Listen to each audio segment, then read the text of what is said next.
Hello students, welcome to Constant Exam GK. इस video में 16 से 23 मई 2025 के इम्पॉर्टेंट वीकली करंट अफेयर्स के ऊपर चर्चा करने वाले हैं।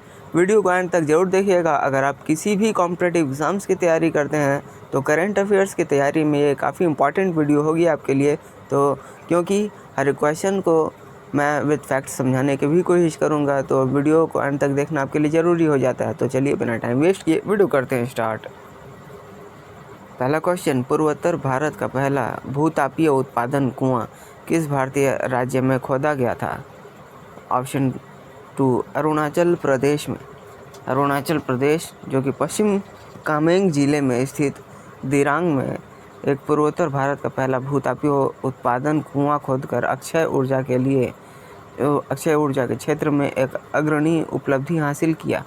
पृथ्वी विज्ञान मंत्रालय और नॉर्वे और आइसलैंड के अंतर्राष्ट्रीय भागीदारों के सहयोग से पृथ्वी विज्ञान और हिमालयी अध्ययन केंद्र के नेतृत्व में इस पहल का उद्देश्य अंतरिक्ष हीटिंग और कृषि प्रसंस्करण जैसे अनुप्रयोगों के लिए भूतापीय ऊष्मा का उपयोग करना है। आरबीआई के नवीनतम आंकड़ों के अनुसार वित्तीय वर्ष 2025 में क्रेडिट कार्ड जोड़ने में किस विदेशी बैंक ने अग्रणी भूमिका निभाई है? HSBC और अमेरिकन एक्सप्रेस।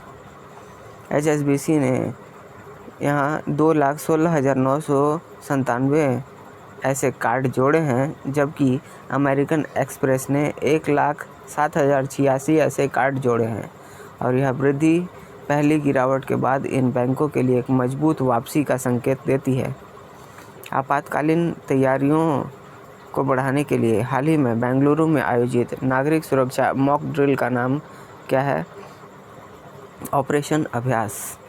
इसे गृह मंत्रालय के निर्देश पर कर्नाटक राज्य अग्निशमन और आपातकालीन सेवाओं द्वारा आपातकालीन तैयारियों को मजबूत करने के लिए एक राष्ट्रव्यापी पहल के हिस्से के रूप में आयोजित किया गया था। यह ड्रिल हलासुरू क्षेत्र में आयोजित की गई थी और इसमें इमारतों को खाली करने, आग लगने की घटनाओं और मलबे से बचाव कार्यों जैसी आपात स्थितियों के यथार्थवादी सिमुलेशन शामिल थे। IMDEX एशिया 2025 में भाग लेने के लिए INS क्लिंटन कहाँ रुका? सिंगापुर में। 267वें पोप के रूप में किसे चुना गया और मई 2025 में उन्होंने पोप लियो 14 का नाम ग्रहण किया? तो रॉबर्ट फ्रांसिस प्रीवोस्ट इनका नाम है। मई 2025 में किस बैंक ने विशेष रूप से प्रीमियम यात्रियों के लिए डिज़ाइन किया गया सॉलिटेयर क्रेडिट कार्ड लॉन्च किया? कोटक बैंक ने।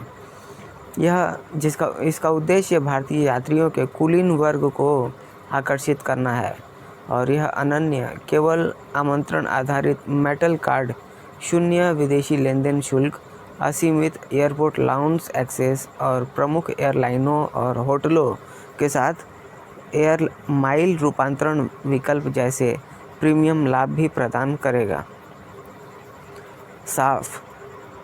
साउथ एशियन फुटबॉल फेडरेशन का फुल फॉर्म होगा साफ का, और ये अंडर 19 फुटबॉल चैम्पियनशिप 2025 कहाँ आयोजित की जा रही है? तो ऑप्शन होगा 3 अरुणाचल प्रदेश में, और ये विशेष रूप से पामुम पारे जिले के यूपिया में आयोजित होगा।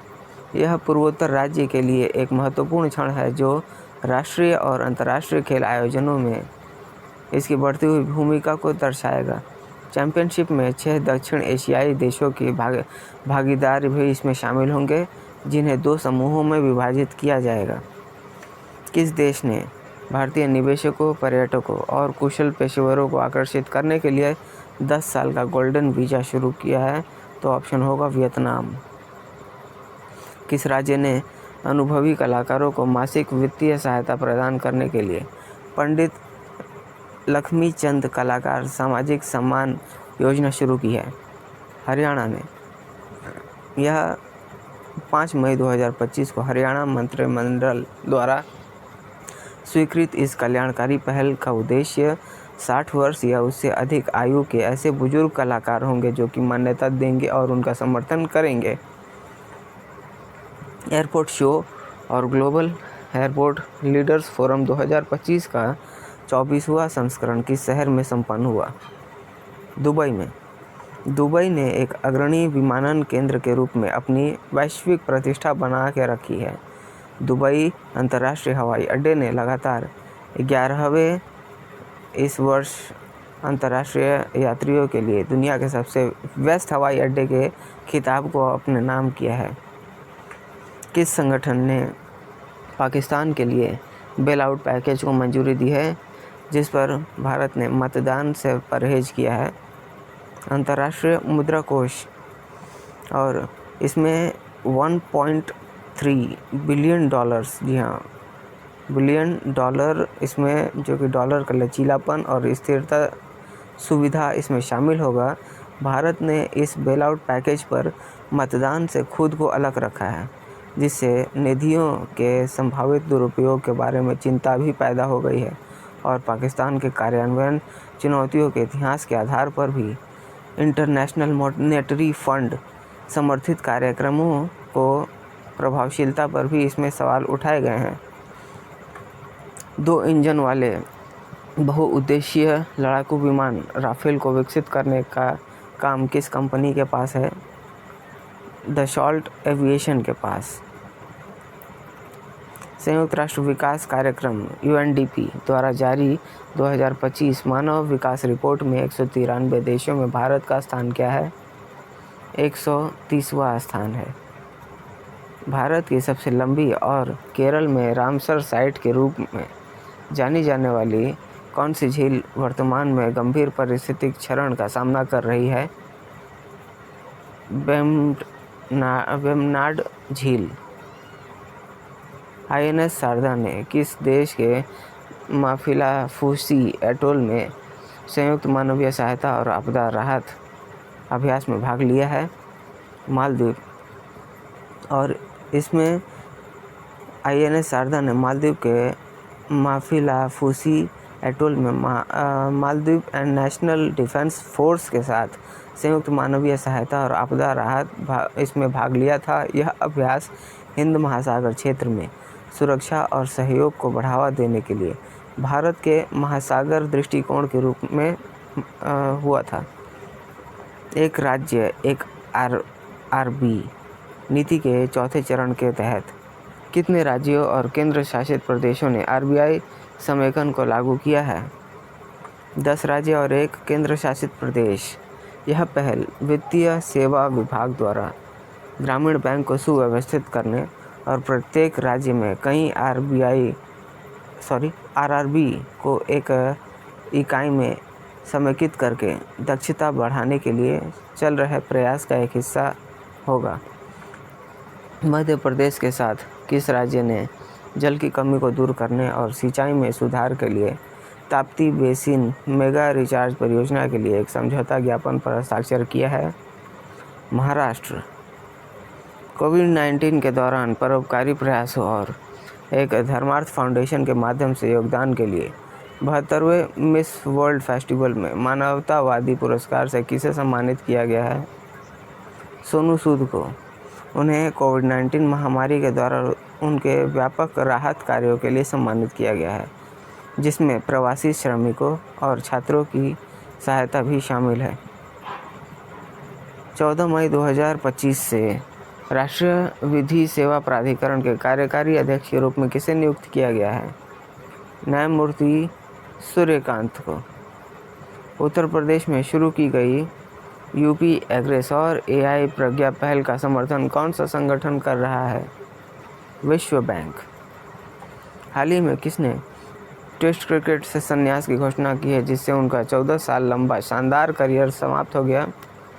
विराट कोहली। जी हाँ, विराट कोहली ने यह जो कि टेस्ट प्रारूप से उन्होंने संन्यास ले लिया है और ये उन्होंने 123 टेस्ट मैचों में उनके रन थे 9,230 रन और उसमें उन्होंने 30 शतकों के साथ अपना ये कीर्तिमान हासिल किया था।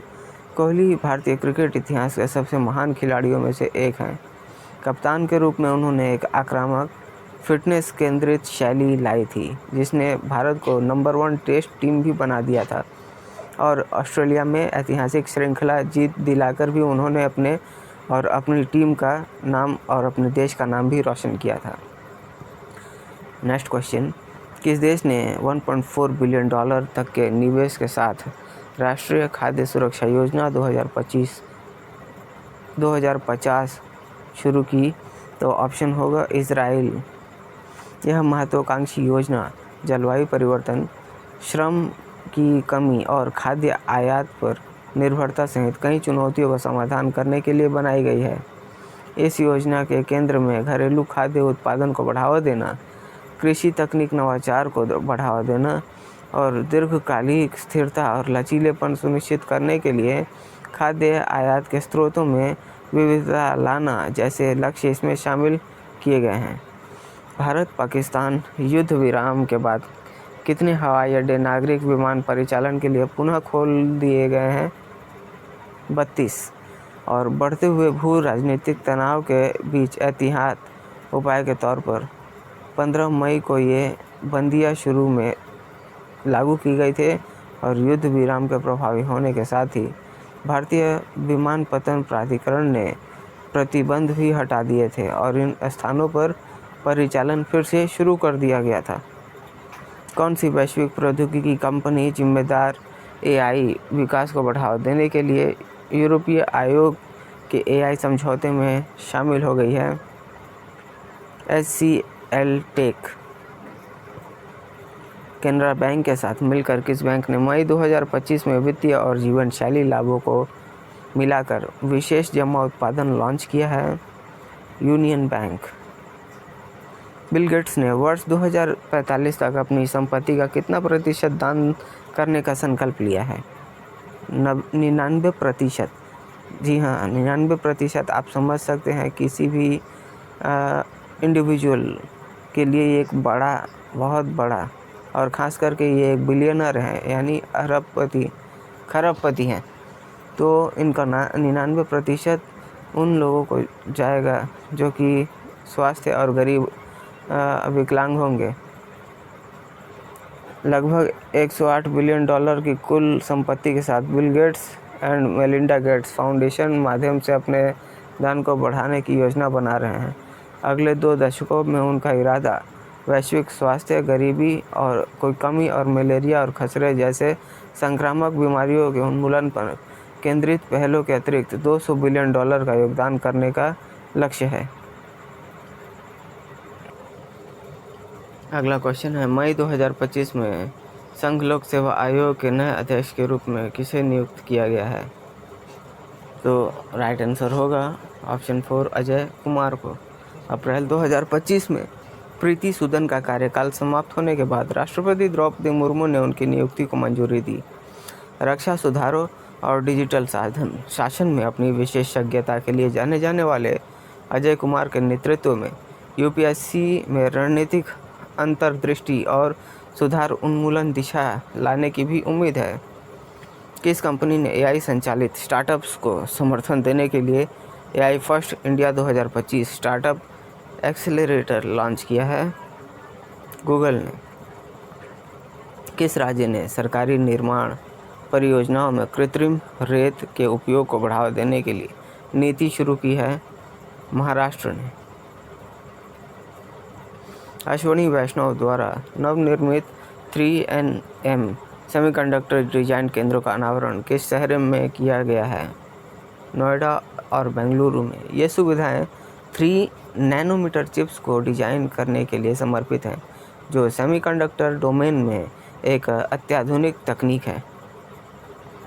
कौन सा देश ने F-55 युद्धक विमान के विकास और F-22 रैप्टर के उन्नयन पर विचार कर रहा है?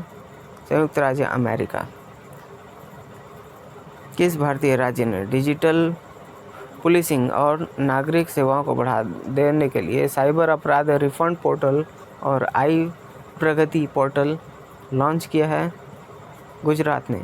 साइबर अपराध रिफंड पोर्टल, जिसका नाम तेरा तुझको अर्पण है, इस रिफंड पोर्टल का उद्देश्य साइबर अपराध के पीड़ितों के लिए रिफंड प्रक्रिया में तेज़ी लाना है, जिससे वित्तीय वसूली तेज़ी से हो सके। आतंकवादियों को निशाना बनाने के लिए भारतीय सुरक्षा बलों द्वारा ऑपरेशन नादेर किस क्षेत्र में शुरू किया गया है?